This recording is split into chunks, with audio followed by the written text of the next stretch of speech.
now we have the direction, okay, and now we also need the speed. So the way we're going to do that is we're going to directly set up the speed. We're going to set up the speed, and the speed is going to be, let's see, we already have a vector, okay, and this is a velocity. We want to convert that into speed, and speed is a scalar value while velocity is a vector. That's why it's returning a vector. So the best thing to do is to calculate this, convert this into a float value. So that would be a vector length squared, okay. So this will return a float for us. As you can see, this is returning a float, and that gets plugged in into speed. So now we are setting up the speed as well as the direction. Okay, so we have actually set up the speed, but before we set up the speed, despite us calculating the direction, we did not set up the direction. So let's do that first. I'm going to set the direction now. Say set direction, put them up here, connect that now, and just connect this return value to the direction of the direction variable. So now we have a neat little, okay, I think this should go up here. It's all in the same line like this. That's good. Okay, and so now we have a neat little method of calculating the speed and the direction based on the velocity of the player is moving in, and also the direction that the player is looking at. Okay, with all that set up, I'm going to hit compile, and again it's going to show me two warnings. There are no results, and it's also firing this up, but it's not going to do anything right now, and because it doesn't know it, what it's actually saying here is it will never be taken, please connect something to can enter transition. Now if I click on this, it's going to come in here. Okay, that's because it's the idle to walk to run. The rule meaning when I go back to walk run the idle, the state machine, so there are two states out here. There's one as idle and there's one as walk run. Now it doesn't know where exactly to go. Okay, this is idle to walk run and this is walk run to idle. So we haven't yet told the engine when to transition from idle to walk run, which is what we're going to do. So when I double click that, it's going to come here, or you can just that's what this warning is all about. It says that you have to connect something to can enter transition, and you also have to connect something to walk run back to idle. Yeah. Okay, so the way we're gonna set this up is it's actually asking for and can enter transition. Now if you just want to check it, if you just want to test it out, you can simply check this on and it will directly enter the idle to walk and run. But otherwise, if you actually you want to test based on the speed or the walking speed of the character, you have to look at the speed of the character and compare it against a certain value. So think I can say float greater than float, the float greater than equal to float. Okay, and first I'll have that. So now this is going to be the speed value, and now we have to figure out what value should it be greater than equal to or greater than in order for the player to enter the blend space of running. Okay, so and this can be, you can either add it here directly or you can create a variable. So let me create a variable and I can say idle to run threshold, I guess, threshold, and this will be a float, and I compile this and this will be, let's say, a value of 10.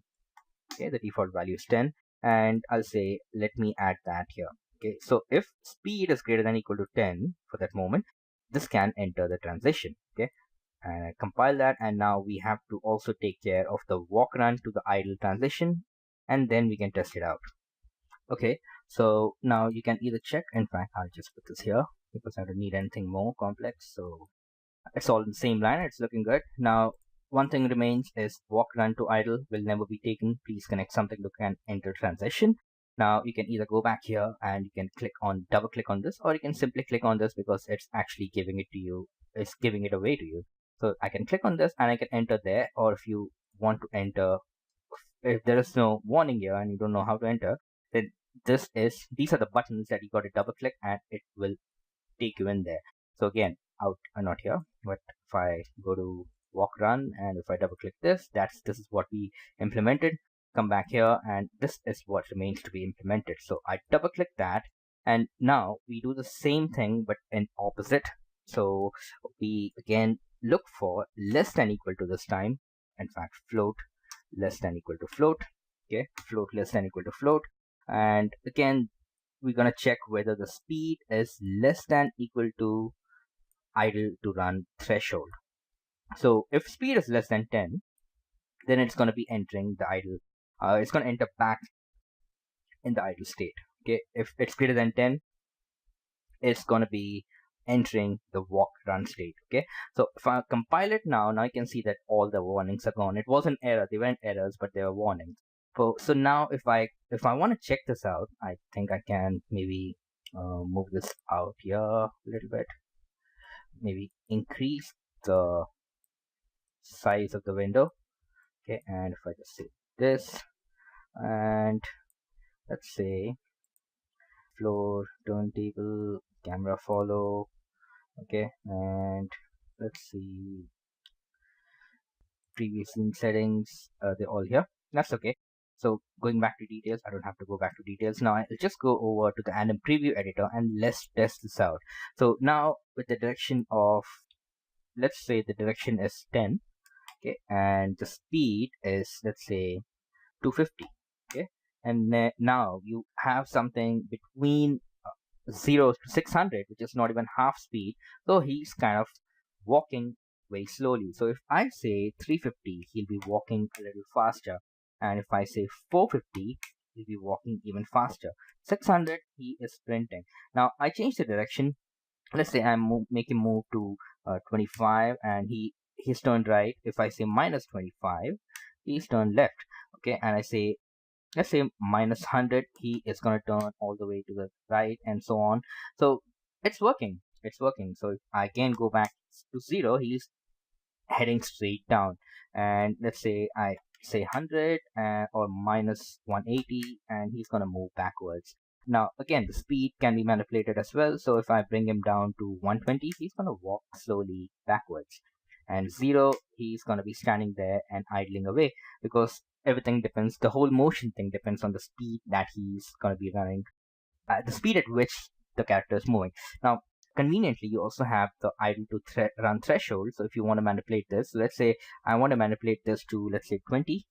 Okay, if I want to say 20, and if I say 15, nothing's going to happen. That's because, and if I bring in the direction here, he's still idling away, so the speed has to be a little greater. So let's say 20, and even that's not going to happen. So if I say 21, you start slowly moving out, and 25, and there you go, and 30, and there you go, 40, 50, and he's slowly walking. And let's say 100, he started to walk. Okay, and he is walking very cautiously. And if I say 150, so he's going to walk like that. Now it's pretty evident. And I move the direction backwards, and I say 180, and he's moving slowly at the same speed backwards. Now of course, if I bring it back down to 20, he's gonna stop right there. Okay, so it works. We've seen that it works pretty fine. So I'm gonna set this back to its original values, and this original value is 10, and everything is good enough. Okay, compile that, save that. So now the only thing that remains is to set up this character in the game, because we know that animation works. Okay, and of course it says switch to edit the preview instance properties. If I click that, and it says changes made to preview only, changes will not be saved. Okay, and so on. Okay, and so I'll see in the next video where we can set up this character now. And I think I'll reset it back in its original form, and this is also good enough. And thankfully, because we have this camera follow, so we're not going to lose the character. In fact, if I take away camera follow, and if I check this, I say 250, and still have the camera follow, but it's still better to have the camera follow on. Anyways, back here and hit apply. There you go.